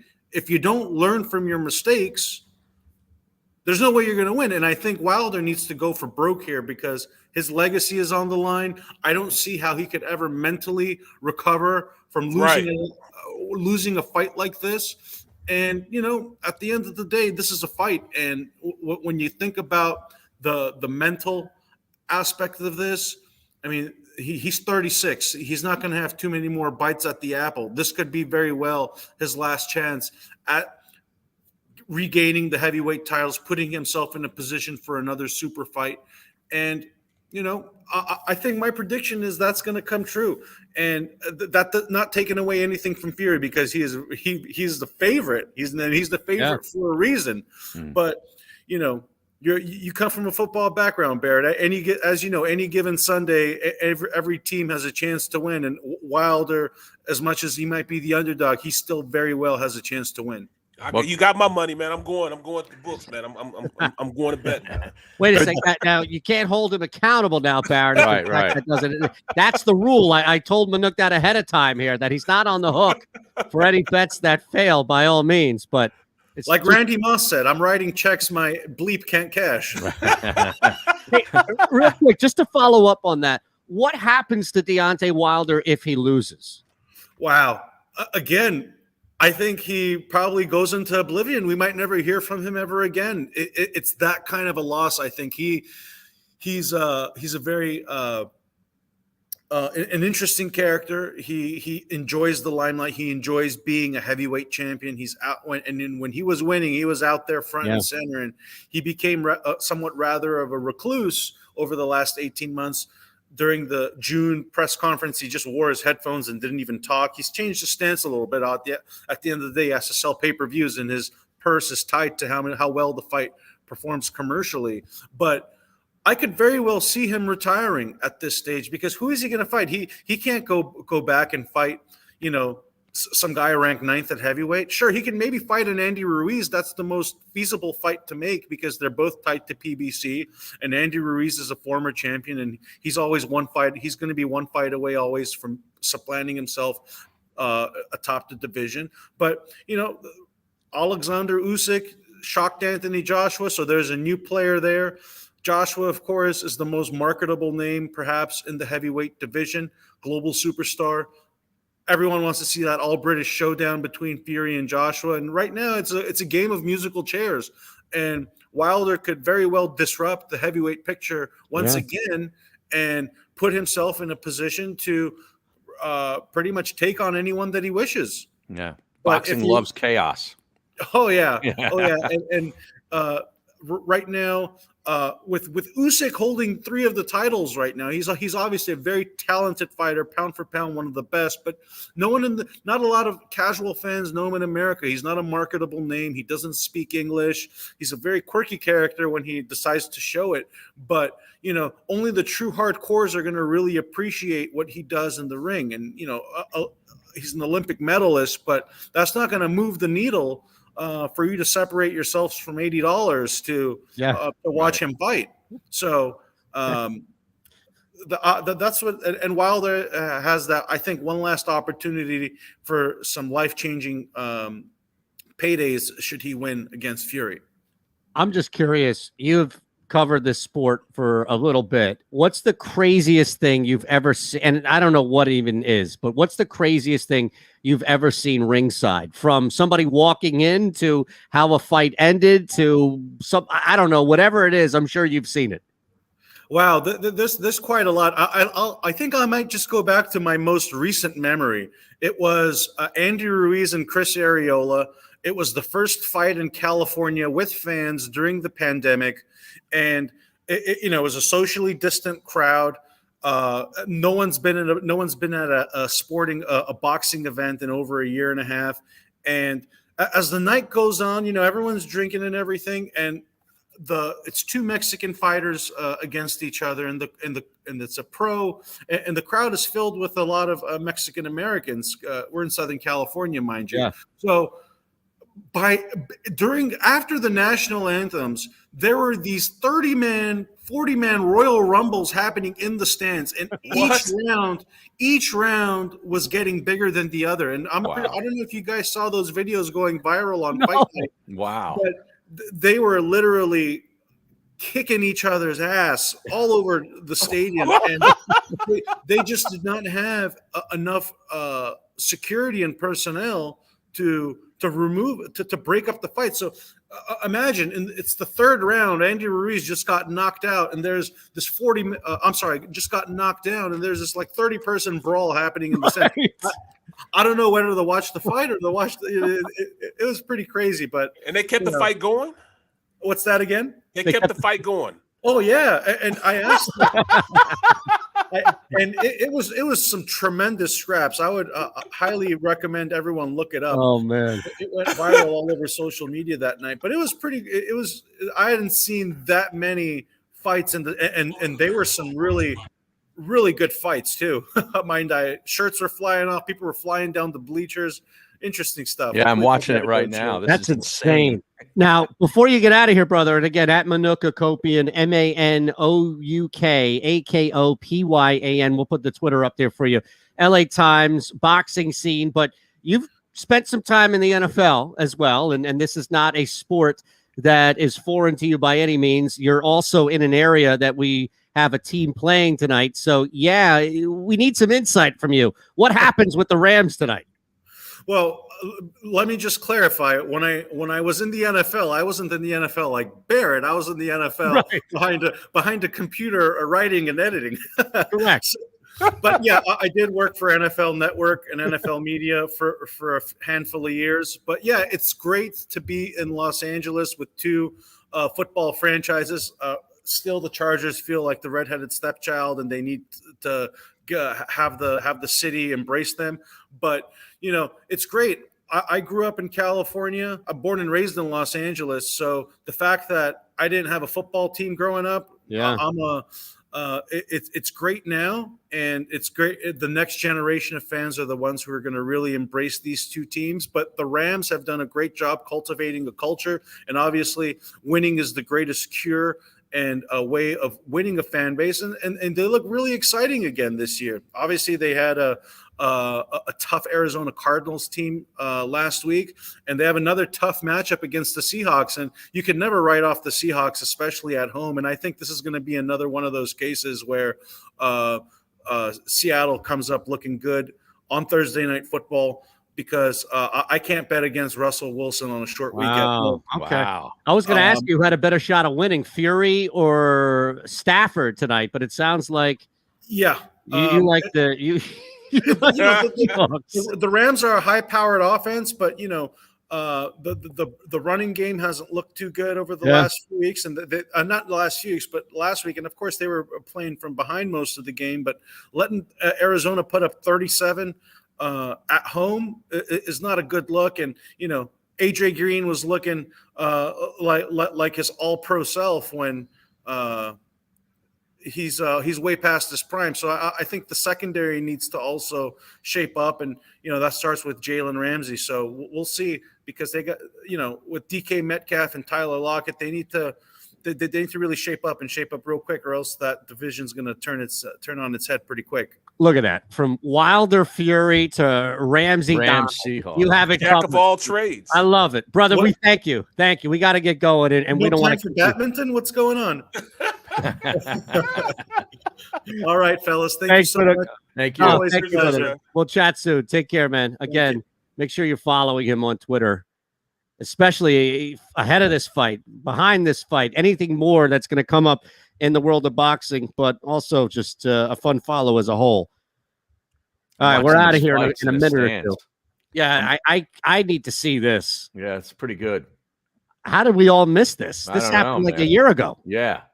Right? I think it was May of 2021, so just a couple of months ago. A couple of months ago? Yeah. I thought this was last year. No, it's brawl breaks out at Areola versus Andy Ruiz. Right. That's on YouTube. There's all these different angles of it. Now, your boy Big Baby apparently is in some trouble. You see this? Oh, yeah? Yeah. Tony Allen and Glenn Davis, a.k.a. the Big Baby. Doesn't that sound like a radio, like the Big Baby, like the schmooze would say on WFN. The Big Baby. All right, so Tony Allen, Glenn Davis, among 18 former NBA players arrested and charged for allegedly defrauding the league's health and welfare benefit plan, according to NBC News. Apparently, all these guys are already in custody and have been charged. Tony Roten was a part of that, wasn't he? Uh-oh. Yeah, that's the original processor. Yeah. Wow. Basketball? Yeah. I know football, they did that. Clinton Portis. And he's trending now as a result of this. Is he really? Yeah. Friday, we have Al on, not Al Harris. We'll be back with Al tomorrow. Talk a little bit more about this football game. Enjoy tonight. I told you, over Coastal. Hit that thumbs up button if you haven't already, and we'll see you tomorrow. Right?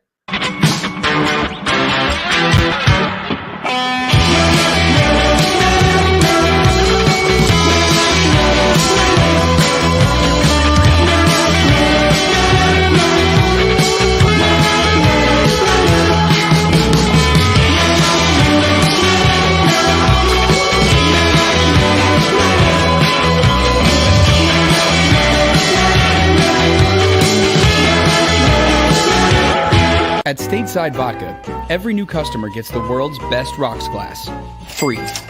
What's that? A rocks glass? You're telling me that bottle is cut in half? You could say that. Holy shit. And you're telling me I can get one of these glasses for free? That's right. One free rocks glass per customer with each first-time purchase of Stateside Vodka. So good, it just disappears.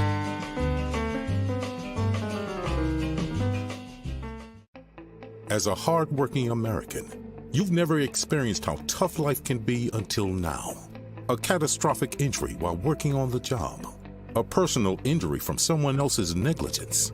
Turned away by other law firms in the region who didn't bother to learn your story.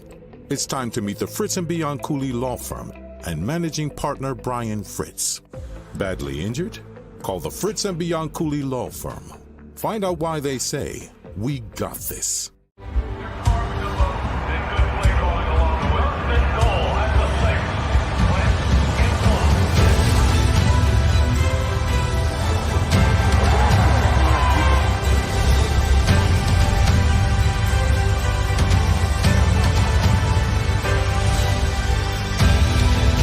Field of life, First Trust Bank is there for you.